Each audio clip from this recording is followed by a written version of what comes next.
Mutekiyo Koso. Salut à tous. Et bienvenue à notre invité. Salut à tous. Salut Zargat de Ladose.net, association d'organisation d'événements autour du jeu de baston vidéoludique, jeu de baston. On a forcément dû commencer par un opening d'un jeu de baston des années 80. Alors je sais pas si iconique des années 90, mais en tout cas iconique dans le sens où le concept était très sympa. Il s'agissait de Rival Schools. Donc la bataille que tu rêvais d'avoir de manière épique dans ton lycée, tu l'avais au moins sur ta PlayStation à l'époque. Exactement. Avec le début de la 3D. Parce que c'était pas super joli quand même. C'est un des premiers jeux qui était plus ou moins réussi en 3D. Voilà, c'est ça. C'était c'était un peu le début. C'est vrai, il a pris un petit coup de vieux, mais il reste encore assez populaire aujourd'hui, Rival Schools. Il a super bien marché au Japon, je crois. Je me souviens bien, parce que lycée, Japon. C'est ça. Mais surtout, ça avait marqué. Enfin, moi, je me souviens qu'à l'époque, j'avais connu le truc, parce que j'étais pas dans le versus fighting à l'époque.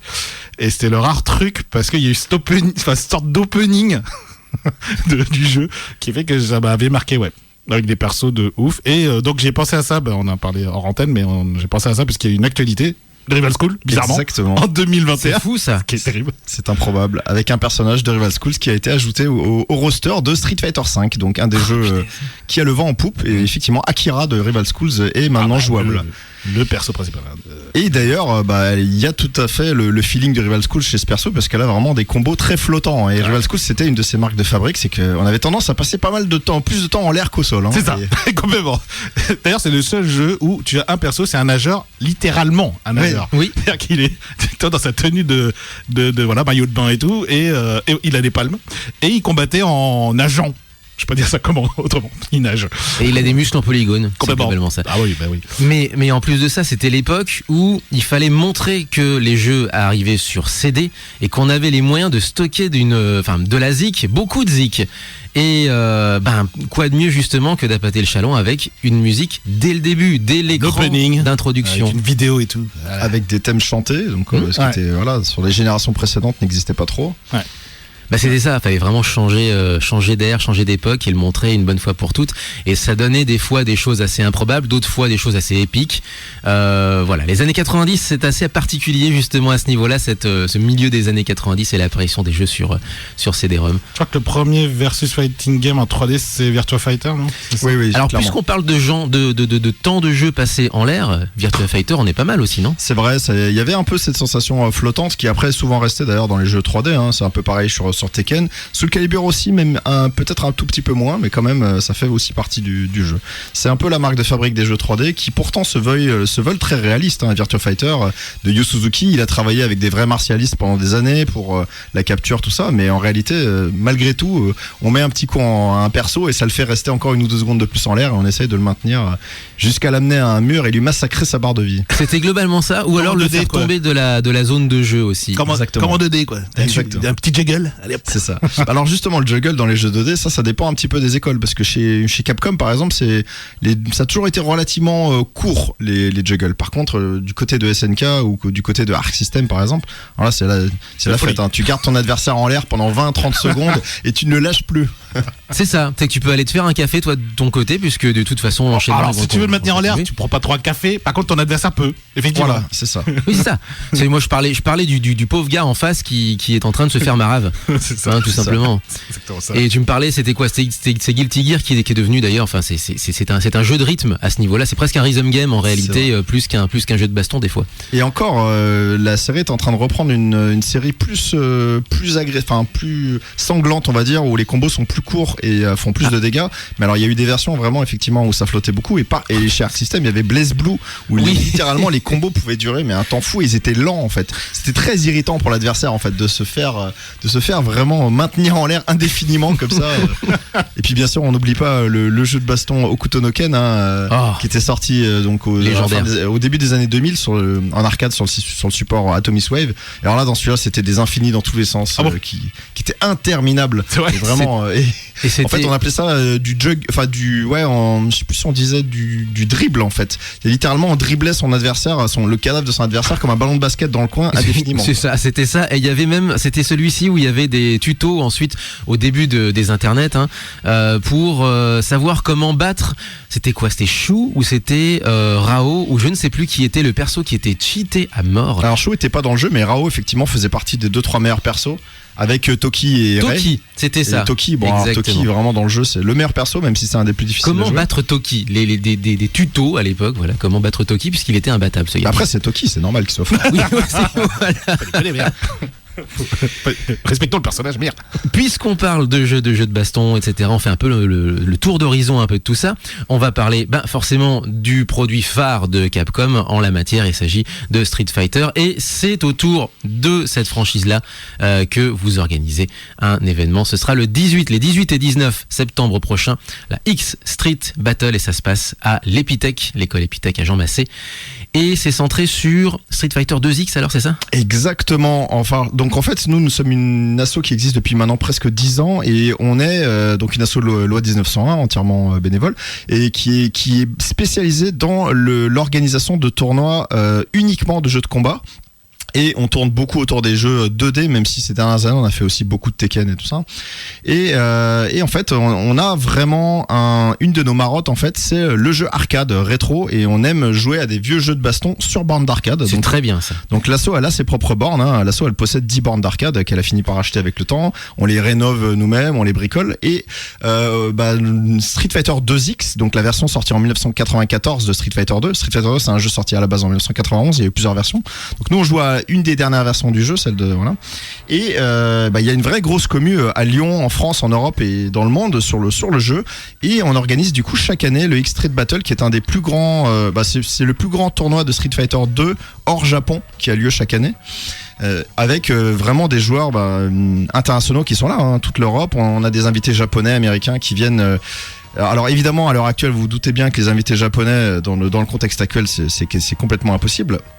Mais on va quand même faire au mieux et mine de rien ça commence à bien s'inscrire là. Le tournoi a lieu dans 2 semaines et ça s'est bien emballé au niveau des inscriptions ces derniers jours. Et voilà. Donc on va mettre on récupère en plus des bornes de l'assaut, on récupère celles qu'on a éventuellement chez nous, les différents staffs, il y en a pas mal qui ont des bornes à la maison. Et du coup au total on devrait avoir 16 ou 18 bornes je crois cette année. Et vous avez des bornes, en plus qui sont même dans les. Enfin, je révèle ça parce que vous avez des bornes dans l'Epitech carrément. En plus. Exactement. Nous avons 10 bornes là-bas. Vous m'avez montré votre atelier justement où vous réparez les bornes. Exactement. Le peu de temps que j'ai passé comme étudiant à l'Epitech, au moins ça aura valu ça. Ça aura valu le coup. Ça aura valu le coup pour ça. Exactement. Rien que pour ça déjà. Et effectivement, Epitech a un super partenaire. On est vraiment content de bosser avec eux, de faire de l'événementiel avec eux, et ils nous laissent stocker notre matos chez eux et notamment nos bornes qui sont quand même assez encombrantes. Et de temps en temps, on fait des gros ateliers réparation, rénovation, parce que ça demande pas mal de boulot, de réglage d'écran, tout ça. Mais bon, après, on a des bons techniciens dans l'asso qui savent faire ça, et puis après, on apprend aussi sur le tas des choses. Ouais, puis une borne, faut le stocker correctement parce que voilà, c'est aussi des objets qui commencent à dater et il faut maintenir ça et il faut des conditions pour maintenir ça. On peut pas mettre ça n'importe où, quoi. D'humidité, même l'éclair, enfin même l'exposition au soleil, il faut pas que ça soit trop clairement dessus. Donc voilà. Le soleil, ça fait des ravages. Voilà, ça reste quand même du gros matos électrique qui en plus de ça électronique et qui en plus de ça prend aussi un petit peu d'âge, donc forcément faut l'entretenir, etc. Donc c'est à la fois du e-sport et du rétro gaming alors. C'est vrai. Alors le mot e-sport on l'emploie peu dans l'assaut, même si en réalité d'une certaine manière on en fait un petit peu partie. Mais clairement c'est du rétro, c'est du truc de passionné. C'est un jeu qui est maintenu complètement en vie par sa communauté, parce qu'il n'y a aucun sponsor derrière, il n'y a pas d'annonceur qui est spécialement intéressé par ce genre de milieu, mais on a une commu très active en fait sur les vieux jeux arcade et particulièrement sur Street Fighter 2. Et cette commu nous le rend bien, puisque elle se déplace en masse pour les tournois, et du coup nous on fait ce qu'on peut pour essayer de leur proposer les meilleures conditions de jeu possibles, avec beaucoup de bornes, et surtout des bornes en très bon état de fonctionnement en fait, avec des écrans bien réglés. C'est des écrans 29 pouces en fait qu'il y a sur les Astro City, donc ils sont bien mastoc quand on a le nez collé dessus pour jouer, et c'est très joli en fait. Il y a vraiment des belles couleurs, des belles séparations. C'est les Astro City qui sont en plus assises, celles dont on a le cliché de la borne japonaise des années 90. C'est ça. Avec la Blast City, ça fait partie des 2 bornes les plus courantes en fait dans les salles d'arcade au Japon. C'est à la fois une des plus courantes et une de celles qui a la meilleure qualité d'écran et qui est très solide. Donc là, on parle quand même de bornes qui ont parfois 100 000 ou 150 000 heures d'utilisation en salle d'arcade. Donc en fait, faut comparer ça à des produits d'utilisation courante. Je veux dire, trouver un appareil chez vous, un appareil électronique qui a 150 000 heures d'utilisation, qui fonctionne encore. Et surtout de manière relativement active. C'est ça, c'est pas simplement, c'est pas un puzzle game. Donc. Et elles prennent des pêches, les bornes. Je veux dire. Et encore, c'est pas le Street Fighter 1 où il fallait taper le plus fort possible pour que le jeu réponde avec un coup fort. Exactement. C'est ça, la toute première version de Street Fighter 1, même si après il y a une deuxième version où ils avaient mis plusieurs boutons, mais dans la toute première version, c'était des espèces de gants de boxe où il fallait taper dessus, et c'était c'était pas trop réaliste, les gars. Faut jouer. On est ensemble jusqu'à 10h avec Zargat, avec Léo. Romain nous rejoindra dans 2 semaines lorsqu'on reprendra la saison de manière très régulière, et on va enchaîner sur une petite pause musicale, et pour nous appeler, bien entendu, 04 78 39 18 15 pour nous appeler durant cette heure d'émission. Sur internet, moutiki-radio.fr, et puis vous pouvez nous retrouver sur les réseaux sociaux, Facebook, Twitter, Instagram, tout partout. Sauf Twitch aujourd'hui, parce que malheureusement, on a eu un souci de trépied. Ouais, c'est un peu le retour de vacances. C'est le retour de vacances. Bon. On reprendra Twitch. Twitch reprendra. Du coup, donc dans 2 semaines. On va enchaîner donc sur un petit peu de musique, logiquement de fighting game. Par contre, je vous laisse le choix des armes, messieurs. Là, sous les yeux, je peux vous lancer Fatal Fury 2 sur arcade, Mortal Kombat arcade, Soul Calibur 3, Street Fighter 2 Turbo, et on sait jamais. Sait-on jamais, je l'ai gardé. Voilà, Dragon Ball Z 3 sur SNES. Ah oui, d'accord. Je suis pas allé jusqu'à chaque fou, pas déconner non plus. Ouais, pas déconner non. Non mais ouais, non. Alors moi, mon cœur balance entre Soul Calibur 3 et Street Fighter 2. Parce que c'est vraiment 2 jeux qui m'ont. On peut le faire dans cet ordre-là. Soul Calibur 3 pour se lancer.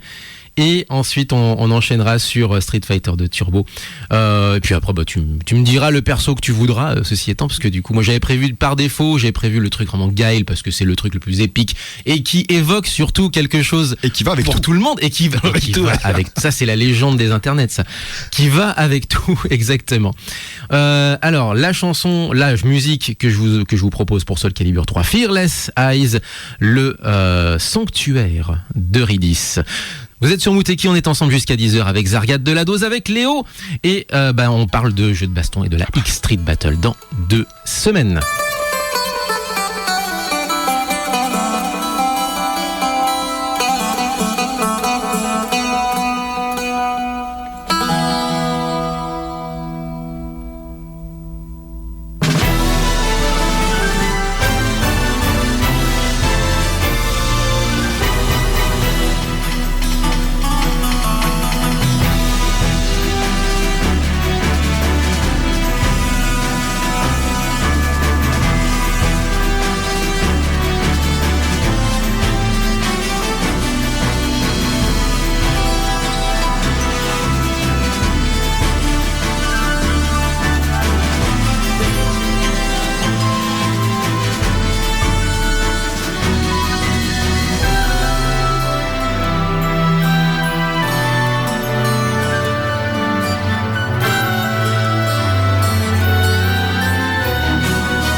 無敵を聞いてください。ゆう鈴木です。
Ça va avec tout, hein. Effectivement. Effectivement. C'est épique à souhait.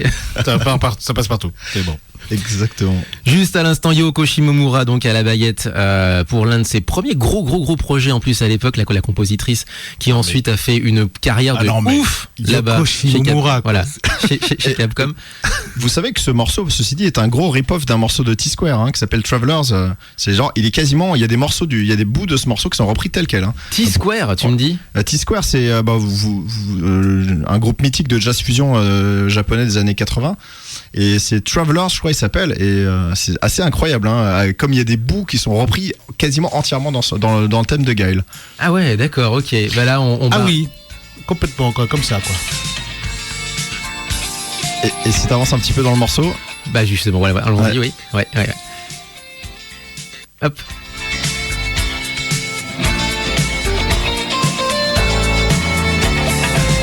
Ça c'est T-Square, vraiment un groupe mythique, hein, avec vous avez sûrement dû en passer déjà dans cette émission. Eh ben même pas encore, tu vois. D'accord. Même Alpha ne nous avait pas proposé. On aura la sélection d'Alpha tout à l'heure.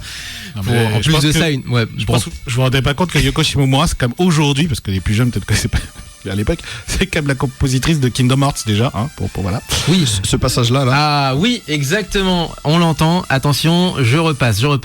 Attention. Et on arrive au Guile. Voilà.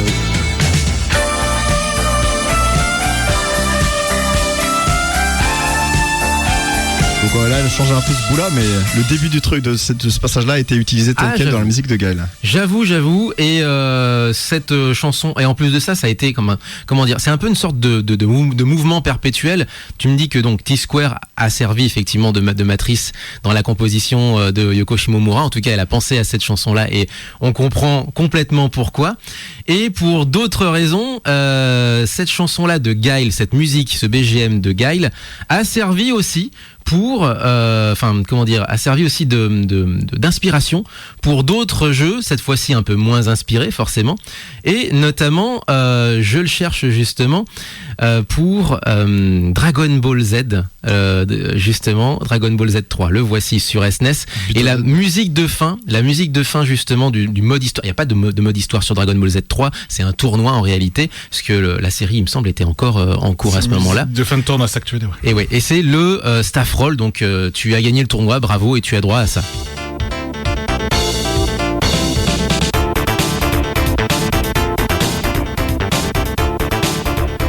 Et donc tu as forcément cette espèce de côté un peu faussement, pas faussement, mais inspiré city pop à l'ancienne, mais en même temps avec le côté épique parce que c'est un jeu de baston, etc., etc. Oh, le thème de Guile, il était cool. Tiens, si on faisait un truc un peu dans le même genre, tu vois. C'est vrai. C'est un peu le même délire. C'est vrai.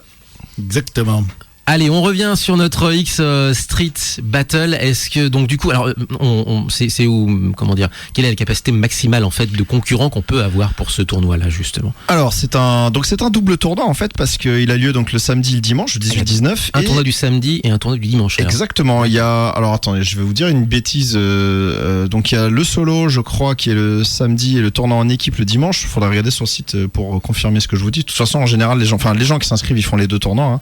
Donc il y a un tournoi solo avec 128 personnes maximum et un tournoi en équipe de 3 et les tournois en équipe de 3 c'est un format qui est très prisé dans le monde de Street Fighter 2 et de l'arcade en général parce que normalement dans un tournoi de jeu de combat vous allez jouer un personnage, vous allez vous spécialiser dans un personnage et après c'est souvent en plusieurs matchs gagnants, en 2 ou 3 matchs gagnants, ça dépend des tournois. Et si vous perdez un match, vous avez la possibilité de faire ce qu'on appelle un counter pick, c'est-à-dire vous allez prendre un autre personnage qui est mieux adapté au personnage d'en face. C'est-à-dire par exemple vous jouez, il y a un petit côté pierre feuille ciseaux par exemple, vous jouez un perso à projectile contre Dalsim, vous allez être en désavantage. Oui. Parce que Dalsim est un spécialiste pour tuer les personnages qui ont des projectiles. Mais par contre, si vous allez jouer contre des persos comme Honda ou Blanca, vous allez être en avantage. Et du coup, vous avez la possibilité, si vous jouez donc Honda que vous perdez, de prendre Dalsim à la place. Mais si du coup l'adversaire il perd contre Dalsim, il peut prendre un personnage mieux adapté. C'est sans fin. C'est sans fin, exactement. Du coup, en fait, la notion de counter-pick est quelque chose qui est assez présente dans les tournois de jeux de combat. Après, il y a aussi des puristes qui disent moi, je joue à la vie et la mort que Zangief ou des choses comme ça. Il y en a, oui. Il y en a, hein, et c'est tout à leur honneur. Enfin, en fait, y a pas, voilà, si dans les règles du tournoi, on peut avoir plusieurs persos, bah, on le fait. Mais justement, là où c'est intéressant, le tournoi en équipe, c'est que les personnages sont fixes. Donc, du coup, on joue un seul personnage pour le tournoi et le counter-pick, entre guillemets, c'est tes coéquipiers. Donc, en fait, il faut essayer de se construire une équipe cohérente au niveau des personnages et après, bah, de faire ce qu'on peut soi-même et après compter sur ses coéquipiers. Et c'est très bonne ambiance en général, les tournois en 3v3. C'est vraiment un format très prisé chez nous. 3v3, ça veut dire aussi que lorsqu'il y a du coup un combat en 1 contre 1 équipe, enfin le représentant de l'équipe contre l'autre représentant de l'équipe, ça se fait dans les mêmes conditions que le 1 contre 1, c'est-à-dire en 3 manches gagnants par exemple. Eh bien, ou alors c'est sanguinaire en une seule manche, etc. C'est en un seul match. En fait, c'est en un seul match. Voilà. Et celui qui gagne en fait reste assis sur la borne.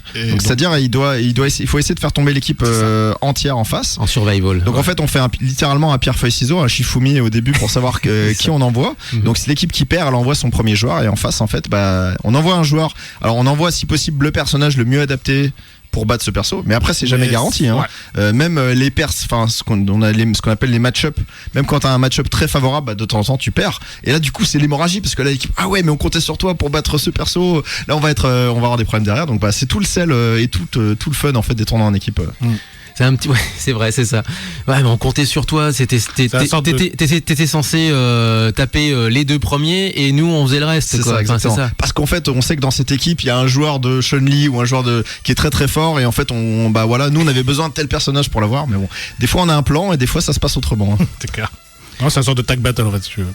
Effectivement, C'est ça. où, C'est les ça, gens ouais. singes. Ça a été d'ailleurs bien repris dans les années 90 ensuite. Je crois que Mortal Kombat avait un mode survival comme ça, le 3 notamment, où tu pouvais justement essayer d'enchaîner le plus d'adversaires possible ou un truc comme ça. Je sais pas si Soul Calibur avait pas ça Si, aussi. il y a eu des trucs comme ça. Voilà. Mais en fait, les modes survival, effectivement, c'est assez courant dans les. Ouais. Il y a quand même des gens qui auraient tendance à dire que c'est le truc le plus fainéant qu'on puisse faire dans un mode solo de jeu de combat.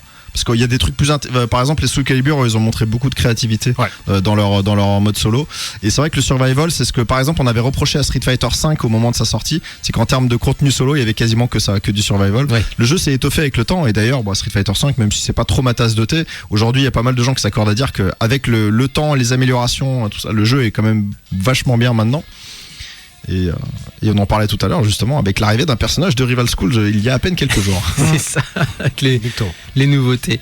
On va enchaîner sur un deuxième extrait, sur une deuxième série d'extraits musicaux de BGM de jeux. Bon, du coup, on passe on passe Fatal Fury 2 visiblement, hein, par vote populaire, si je comprends bien. C'est ça, dédicacé à Geronimo. Allez, ça marche. Donc du Fatal Fury pour Geronimo. Et après on verra sur quoi on enchaîne.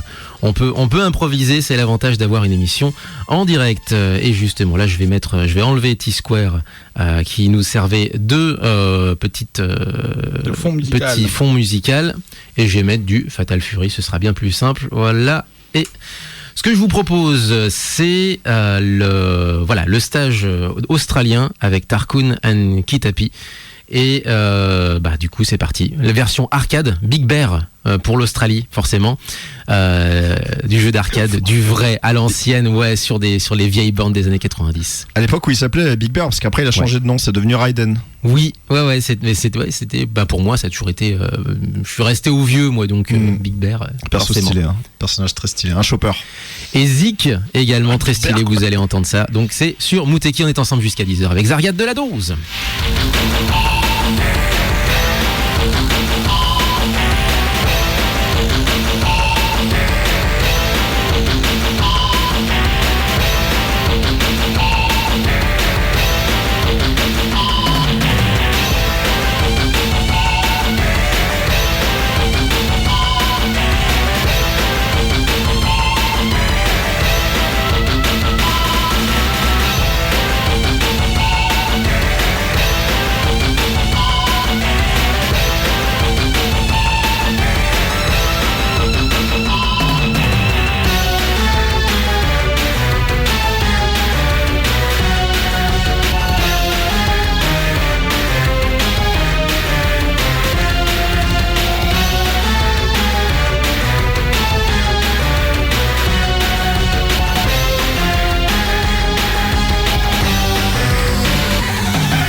無敵を聞いている皆さん、おはようございます。おはようございます。ロングショットパーティーです。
c'est déjà fini, effectivement. C'est très très court en fait les BGM de Ah, Mortal les Kombat. BGM de jeux de baston, c'est pas très long, hein, puisque c'est des boucles. Hein. Alors ça dépend, t'as des boucles plus longues que d'autres, mais alors Oui. Mortal Kombat, C'est des boucles. c'est presque de la flemme des fois, je me dis, parce qu'ils auraient pu faire un effort. Mais en termes de compo, on en parlait hors antenne juste avant l'émission, on est vraiment dans l'ambiance d'un film, d'un film de karaté des années 80 sur VHS, quoi. C'est ça, la culture vidéoclub, tout ça, c'est vraiment la force de Mortal Kombat. Autant, bon, niveau gameplay, on peut aimer ou pas, mais c'est vraiment sympa au niveau de cet univers-là, en fait, cet univers série B, voire même série Z. Hein. Et puis, bien sûr, les inspirations directes, hein, on en parlait, Jack Burton dans Les Griffes du Mandarin, Opération Dragon, des trucs qu'on aime, quoi. Alors tu me disais Raiden et Shang Tsung Shang surtout. Tsung, ouais, Ils sont ouais. surtout inspirés, voilà, de C'est Jack ça. Burton. Un personnage métamorphe, et puis ouais, Raiden avec son chapeau, avec ses éclairs et tout ça, il devient complètement d'un personnage de Jack Burton. Et bien sûr, le Bruce Lee de service, Liu Kang, forcément, Il en faut, hein. qui était l'une des premières mascottes. De Jean-Claude Van Damme aussi dedans. Hein, Voilà, avec aux Johnny côtés, Cage. aux côtés du sous Jean-Claude Van Damme, puisque du coup Oui, Jean-Claude le Van Damme Jean-Claude Van Damme, oui. n'a pas bossé avec Midway pour ce jeu-là. Par contre, on l'a retrouvé en version digitalisée pour Street Fighter, le jeu du film tiré du jeu, Qu'on essaie d'oublier. qu'on essaie d'oublier malheureusement. Mais du coup, il a choisi pour moi le mauvais cheval, effectivement. Mais ça nous a donné, mine de rien, Johnny Cage. Et Johnny Cage, C'est Jean-Claude Van Damme. je détestais jouer avec Johnny Cage parce que j'arrivais jamais à sortir un coup correct, mais il pétait la classe dans le mauvais sens du terme, dans le sens série Z, mais il pétait la classe, il me faisait marrer, mais comme un bossu, quoi, quand j'étais gamin. Et puis il reprenait le truc qu'il y avait dans Bloodsport où, Oui. où en fait Van Damme il affronte, je crois il s'appelle Touma, le japonais qui fait un peu type sumo, qui a inspiré Edmond Honda d'ailleurs de Street Fighter. Et Van Damme il fait ce truc que Johnny Cage reprend du grand écart et coup dans les Coup de poing dans les valseuses. valseuses. Exactement, c'est vrai. Exactement. C'est presque un hommage à ce niveau-là, Ah bah complètement même. complètement. Complètement même. Assumé. Assumé, complètement assumé. On revient à la série, justement, qui était le grand rival de l'époque, Street Fighter, justement, qui était le grand rival de Mortal Kombat. C'est plutôt l'inverse, d'ailleurs, Street Fighter a commencé avant, et Mortal Kombat s'est imposé comme une version, on va dire, ado, pour les grands. Parce que Street Fighter, ils sont mignons, ils ont des couleurs de partout, etc., etc. Il y a du vrai sang, etc., etc. Forcément, moi, c'était présenté comme ça, je détestais cette comparaison-là, mais malheureusement, à l'époque, c'était un peu comme ça que ça nous était vendu. Aux gamins qu'on était. C'est vrai. On essaie toujours un peu de polariser les gens, de toute façon, de dire et un esprit clanique. Allez, c'est le clan des joueurs de Mortal Kombat, le clan des trucs. Et puis ça se rajoutait à la bataille Nintendo contre Sega, puisque Nintendo avait censuré une partie du sang dans le premier. Ah ouais, c'est le 2. D'accord. Dès le premier, en fait, Nintendo avait censuré, et le 2, ils ont mis alors de mémoire, je crois, quelques petites gouttelettes, mais le vrai mode sang a été débloqué grâce à un code, grâce à un cheat code. Par contre, à la Mega Drive, sur la Mega Drive, c'était t'avais directement les gerbes de sang. C'était, voilà, ça rajoutait un peu à la guerre des consoles de l'époque. Allez, on revient à la X Street Battle. C'est les 18 et 19 septembre prochains. C'est ça. À l'Epitech, à Jean Massé, à Lyon. C'est ça. Et alors, qui est-ce qu'on aura du coup? Alors déjà, c'est la 5e édition du X-Street Battle, hein, ça fait 5 ans qu'on fait ça. Et donc, nous aurons des joueurs un peu partout de France. Hein. On a beaucoup de joueurs évidemment à Lyon, mais beaucoup de gens qui vont venir aussi de Lille, de Paris. Il y a une grosse commu aussi côté Toulouse, et on aura le plaisir d'avoir, malgré la situation internationale qui réduit beaucoup les possibilités de voyage, on aura un joueur américain qui sera là, un joueur de Chicago qui s'appelle Dat Ark Villain, et c'est un joueur le personnage on va l'appeler Dictateur, ça va vous paraître bizarre de l'appeler comme ça, c'est le personnage qu'on appelle Vega au Japon, et qu'on appelle Mister Bison en version européenne. Oui, alors c'est vrai qu'il y a carrément toute une histoire avec ça, quoi. C'est ça. Et du coup, il y a des noms, on va dire des noms intermédiaires pour ces personnages-là. Donc lui, on l'appelle Dictateur parce que c'est un dictateur. Non, mais parce que ça met tout le monde d'accord, mine de rien. Ça.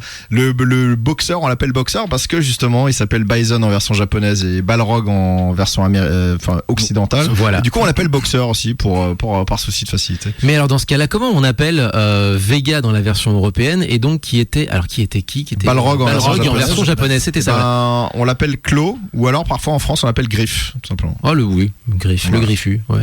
Mais après, dans certains milieux, on l'appelle même fourchette, mais ça, c'est pour se moquer de lui. On peut comprendre aussi. C'est clair. Ok, oui, c'est vrai. Bah voilà, c'est vrai que c'était, il y a eu un changement de nom et ça, c'est vieux comme le monde. C'est genre, c'est vieux comme la série elle-même d'ailleurs. Nous, on a eu droit au boss en Europe avec un certain listing de noms que les Japonais avaient donc différemment, voilà. C'est ça, c'est par rapport à Capcom USA en fait, qui simplement craignait des représailles légales de la part de Mike Tyson en fait, puisque le boxeur en version japonaise s'appelle Mike Bison, donc c'était un personnage directement inspiré. Et même si dans les versions, c'est vraiment dans les premières versions de Street Fighter 2 où il ressemblait énormément. Et après ils avaient un petit peu modifié son design à partir des versions CPS2, donc à partir de 1993, ils avaient changé quelques trucs sur son artwork. Il y avait plus la Ouais, il ressemblait un tout petit peu moins au vrai Tyson. Mais, il y avait moins de choses qui évoquaient le vrai. Ça. Mais malgré tout, 30 ans plus tard, les noms sont restés comme ça. Encore aujourd'hui, dans les Street Fighter, ils ont gardé ce swap de noms qui est un peu ridicule aujourd'hui. Mais c'est malheureusement monnaie courante dans les jeux de combat, parce que c'est pareil, dans Vampire Savior, il y a des personnages qui s'appellent pas de la même façon dans la version japonaise et la version occidentale. C'est juste... question de droit et peur, la crainte de poursuite. En fait. Il y a de ça, effectivement, oui, tout à fait. Je peux en parler, parce que moi je joue à un autre jeu qui a rien à voir avec du fighting game, c'est Phoenix Wright de Grey Attorney, là. Oui. Où il a fallu beaucoup de temps parce qu'il y a un personnage qui s'appelle Sherlock Holmes. Du coup, ils ont été obligés de le changer en Sherlock Holmes. Ouais. Et puis sinon, Biohazard, Resident Evil, juste par rapport à un groupe de musique, ils peuvent pas s'appeler comme ça en dehors du Japon. C'est ça, tout à fait. Après, Resident Evil, c'est vrai que ça a tellement bien pris aussi qu'il y a que les Japonais qui appellent ça Biohazard, effectivement. Donc, du coup, ce joueur américain, il joue le dictateur. Exactement. Il joue Vegas / Bison. Et il compte pas venir pour faire de la figuration. Il compte pas trier les lentilles comme dit un film à la mode en ce moment. C'est ça. C'est ça, effectivement. C'est un il est ranké. C'est ça, c'est un très bon joueur américain. Il fait partie des très gros joueurs. Et donc, et en plus, pour le 3v3, il fait équipe avec Touakak et Bazooka, deux joueurs de Lille très forts qui font partie des meilleurs joueurs français. Et du coup, cette équipe-là, clairement, sur le papier, fait partie des favorites à l'heure actuelle. Okay. Même s'il y en a d'autres qui vont être très dangereuses aussi. D'accord. Pour l'instant, est-ce qu'il y a alors combien il y a je reprends la question qu'on avait commencé, qu'on n'avait pas achevé tout à l'heure. Est-ce qu'il y a beaucoup de monde déjà qui est inscrit et jusqu'à quel nombre peut-on aller? Alors la limite est à 128 joueurs, voilà. Donc il y a beaucoup de marge, mais évidemment la situation actuelle fait qu'on perd beaucoup de possibilités de joueurs européens. Donc normalement on a énormément d'Espagnols et d'Italiens qui viennent. Là à l'heure actuelle voyager ça reste encore un petit peu contraignant, on peut comprendre. Donc du coup ça sera un peu réduit et les inscriptions surtout ont lieu très tard en fait cette année. En fait à l'heure actuelle tout le monde navigue à vue. Personne n'a de vue à ce qu'il va faire dans 2 semaines dans son navire. Donc les gens s'inscrivent un petit peu tardivement. Mais c'est en cours. Actuellement, nous avons une quarantaine d'inscrits et je pense qu'on va pouvoir bien gonfler ce chiffre. Il y a jusqu'au 15 septembre pour s'inscrire. Donc il y a encore beaucoup de temps. D'ailleurs, s'il y a des gens qui nous écoutent, n'hésitez pas à passer sur le site du X-Street Battle pour en savoir plus. Alors voilà, j'allais dire, il y a un site dédié carrément, xstreetbattle.net. C'est ça, exactement. Voilà. Il y a toutes les infos dessus. Un très joli site fait par Q's, de l'assaut, et où il y a vraiment toutes les infos dessus et peut-être quelques archives aussi. Nous avons aussi une habitude, alors ça c'est notre petite touche perso, il y a une page sur ce site qui s'appelle Players, dans laquelle en fait il y a le personnage principal de chaque personne qui s'est inscrite avec sa couleur et chacun met sa petite citation en dessous en fait, son petit truc, donc ça annonce un peu la couleur quoi. Vraiment je vais vous casser la gueule, je vais vous truc et dans les bons jeux de baston t'as la phrase de début et la phrase de fin. Exactement, c'est vrai. C'est tout à fait dans cet esprit là. C'est complètement vrai. Mais alors du coup, faire le taunt aussi. Oui. Alors heureusement, il y a pas encore à ce moment-là de l'histoire, il y a pas encore Dan qui est effectivement le roi du qui a carrément, il me semble, un enchaînement de taunt. Une fury taunt. Une fury taunt, voilà. Il a dans plusieurs jeux effectivement, notamment dans Capcom vs SNK 2 ou dans Street Fighter 4, il l'avait aussi.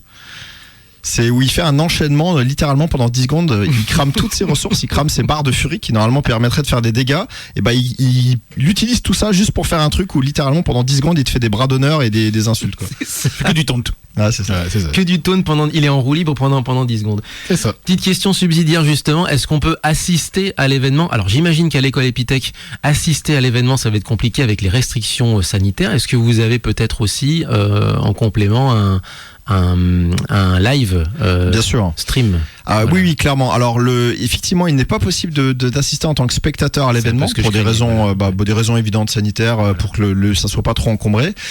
Mais par contre, on peut suivre l'événement sur Twitch. Donc, il y a tous les liens, toutes les infos sont sur le site X-Street Battle, et donc c'est sur la chaîne Twitch qui s'appelle Lados TV. Yes. Où on stream beaucoup de contenu arcade, donc du Street Fighter 2, du Street Fighter 3 Sword Strike aussi, du Garou Mark of the Wolves, si ça vous parle. Justement, tout à l'heure il y avait une musique de Fatal Fury 2. Garou Mark of the Wolves, c'est le dernier Fatal Fury, qui est sorti en 1997, je crois, une très Donc très qui n'est belle pas version. un KOF. Qui n'est pas un King of Fighters, effectivement, ça n'est pas un Non, KOF, pas un mais il y a des personnages de KOF dedans. Parce que Fatal Fury, effectivement, au Japon, s'appelle Garou Densetsu. Et c'est ça, exactement, la légende du loup. Et donc du coup, Garou, le loup, tout ça, et Garou Mark of the Wolves, donc le dernier épisode, qui est vraiment un jeu d'exception. Ouais. On fait aussi des tournois dessus, et voilà. Il a marqué, franchement, même moi qui suis pas, encore une fois pas très versus fighting, c'est un jeu qui m'a quand même marqué, parce qu'il y a un style déjà du jeu. Une qualité Et d'animation. une qualité d'animation incroyable. En plus, moi j'étais dans des animés de samouraï, donc voilà, ça me faisait kiffer. C'est ça. me faisait kiffer. Clairement. Question plus générale par rapport à la dose, justement, avec toutes ces restrictions, avec tous les trucs qui nous sont arrivés sur la tête depuis 2 ans, comment vous allez la dose? Est-ce que vous arrivez à vous projeter, à organiser éventuellement, imaginer organiser dans un futur proche de nouveaux événements? Alors là, tu as employé un mot presque tabou. Là, tu parles de se projeter. C'est tellement difficile de se Pas projeter trop, à l'heure s'il vous actuelle. plaît, c'est ça, ouais, Et c'est vraiment, comme je l'évoquais il y a quelques minutes, on navigue à vue en fait, parce que les lois changent en permanence en fait. Donc malheureusement, nous on organise, on a l'habitude d'organiser à peu près une dizaine d'événements par an de taille variable, et dont certains sont très très grands, comme le Mix-Up. C'est un événement avec, ça peut aller jusqu'à presque 700 participants. Le dernier qu'on a eu, on avait des gens de 42 pays différents qui étaient venus, donc il y avait le monde entier quoi. Il y avait des combattants du Yémen, de Colombie, de Birmanie, il y avait 30 ou 40 japonais. Enfin c'était assez incroyable. Mix-Up, Et ça- gros tournoi de plusieurs jeux de baston avec donc même carrément des invités en fait. Alors Il y avait non, le créat- justement, c'est ça qui est. Non, mais des invités en termes d'événements, en termes événementiels, pas en termes de combattants. Il n'y avait pas aussi l'un des créateurs de oui. Tekken qui était venu. Alors effectivement, Arada, le créateur de Voilà. Tekken, était là. Alors il est même venu de lui-même en fait, mais après effectivement, il a eu on l'a bien mis en valeur, le fait qu'il était là. Mais justement, la force des tournois comme le Mix-Up, c'est que puisque c'est tellement grand, et puisque c'est soutenu par Capcom, Namco, tout ça au niveau des Pro Tours, on n'a même plus besoin d'inviter les joueurs, ils viennent d'eux-mêmes parce que ça fait partie des Pro Tours, où eux ils vont grappiller des points pour le ranking mondial et tout ça. Donc du coup, ça c'est suffisamment grand pour qu'on ait plus besoin d'inviter. Alors que sur d'autres tournois, par exemple, occasionnellement, on va inviter ou défrayer des joueurs pour que ça en attire d'autres, des choses comme ça. Et donc le Mix-Up, ça c'est un événement qui demande 6 à 9 mois de préparation, et à l'heure actuelle 6 à 9 mois dans le futur. Je veux dire, qui sait ce qu'il va faire dans 6 ou 9 mois à l'heure actuelle. Donc malheureusement, le Mix-Up à l'heure actuelle, c'est très très très difficile de planifier ça. Nos événements mensuels, on arrive à les planifier, et là ça se passe, c'est les rankings, donc on arrive quand même à avoir du monde, on arrive à tourner à 70-80 participants sur des rankings. Le pass sanitaire facilite pas du tout les choses, donc là malheureusement il y a 2-3 trucs où on a moins de monde. On va voir si avec le temps ça se normalise un petit peu. On n'a pas encore trop de certitude sur ça. Et donc le XSB, c'est un événement où on est habitué à avoir une centaine de joueurs à peu près. Cette année on en aura un petit peu moins, mais je suis assez optimiste là quand même sur le fait que les joueurs s'inscrivent en masse, parce que là ces 2-3 derniers jours ça a bourré les inscriptions, donc ça fait plaisir, et on va avoir beaucoup d'amis, parce que la commune de Street Fighter 2 on se connaît presque tous, et donc du coup c'est une grosse bande de copains avant tout. Ça fait combien de temps que ça existe, la dose? On a créé l'asso fin 2012. Fin 2012. On est parti de 4-5 personnes, je fais partie des fondateurs, et on est parti à 4-5 personnes, littéralement. On a mis quelques dizaines d'euros sur la table chacun pour acheter des chaises et des tables et des trépieds, des planches et des trépieds. On a commencé comme ça, on a été en partenariat avec la salle d'arcade de Game Street, et après on a fait des événements un peu ailleurs et tout ça, donc maintenant on fait plutôt des trucs à Epitech, et donc on a presque 10 ans d'événementiel derrière nous. On a des dizaines et des dizaines d'événements qu'on a fait, puis l'équipe a vachement évolué avec le temps. On a appris beaucoup de choses aussi, parce qu'il y a plein de trucs qu'on savait pas faire avant en fait. L'événementiel, on l'a appris sur le tas. Il y a aucun d'entre nous qui est véritablement un professionnel de l'événementiel, même si du coup le fait de faire ces activités-là nous a donné quelques compétences que certains arrivent à valoriser de manière pro aujourd'hui dans certains domaines. On vous retrouve aussi d'ailleurs une fois par semaine, si je comprends bien, à l'Épithèque.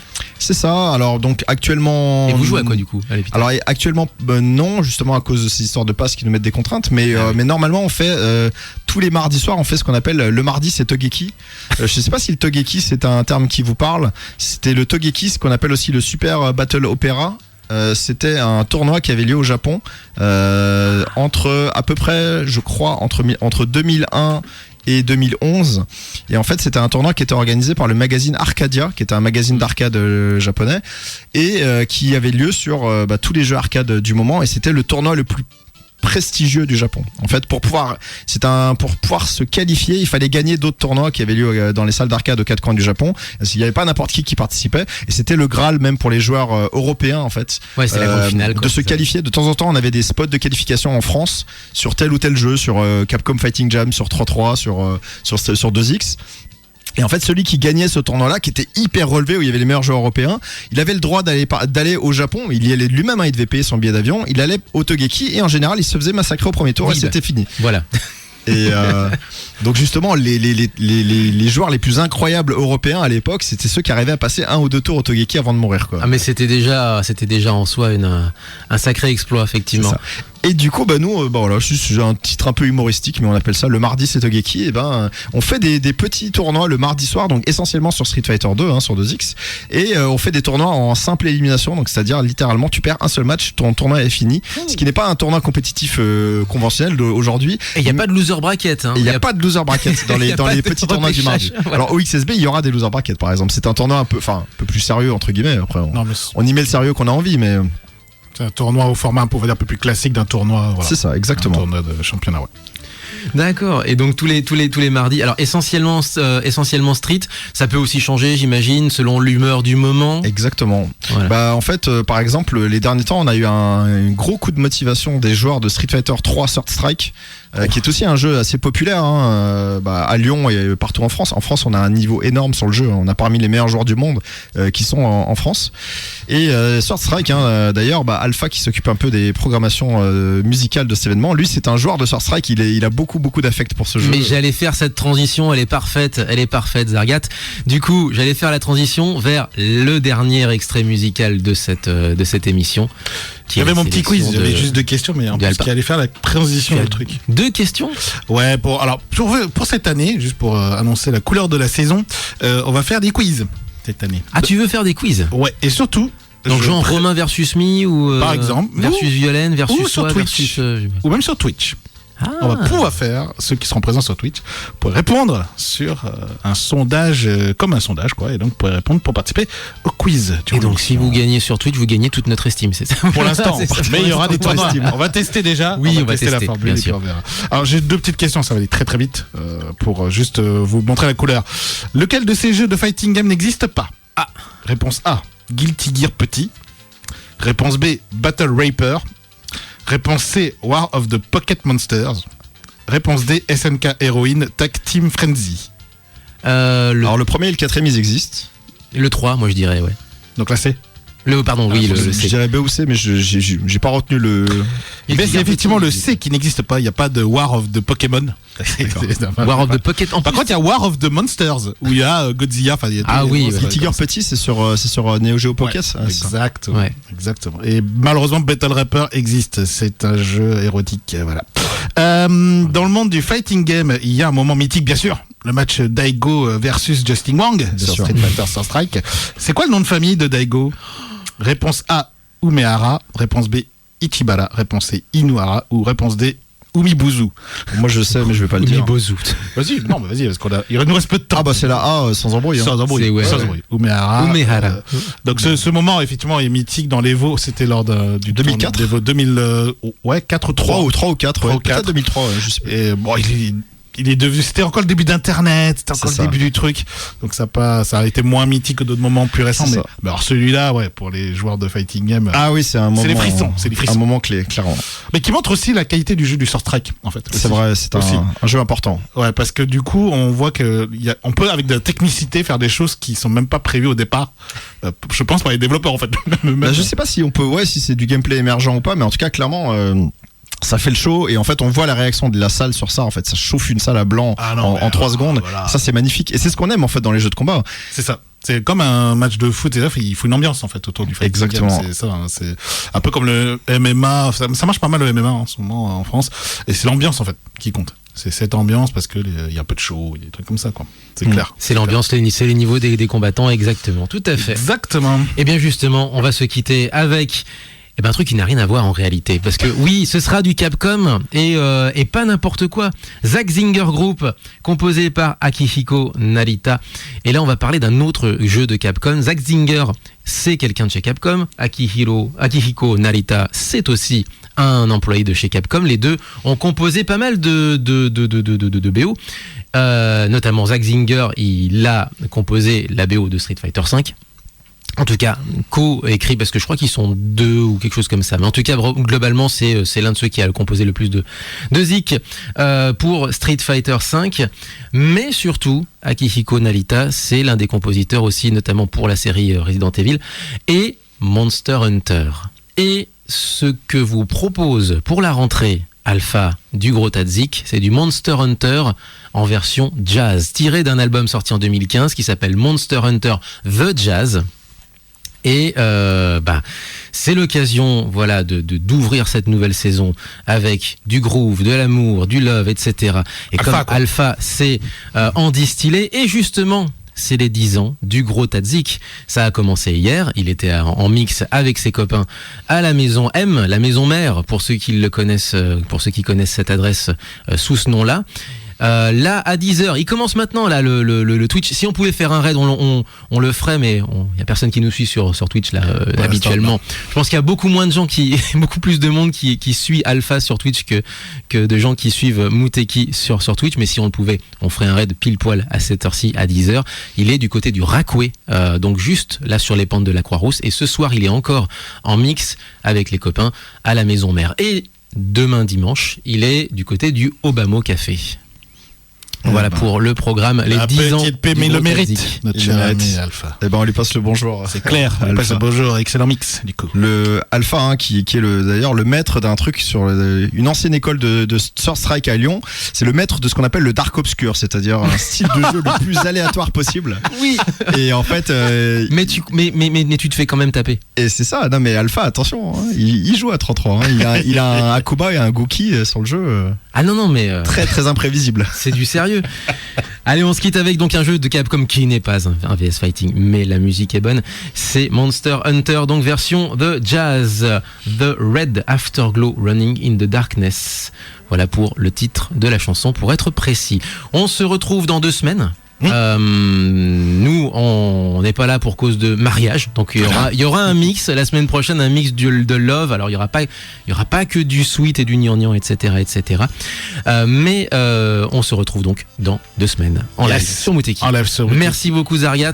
Merci beaucoup pour l'invitation, c'est très Ouais, sympa. merci à la dose, effectivement. Allez, ciao, à dans 2 semaines. Et suivez la X Street Battle, donc Et les pas 18 ça, et c'est 19 clair, sur Twitch. septembre prochain. Exactement.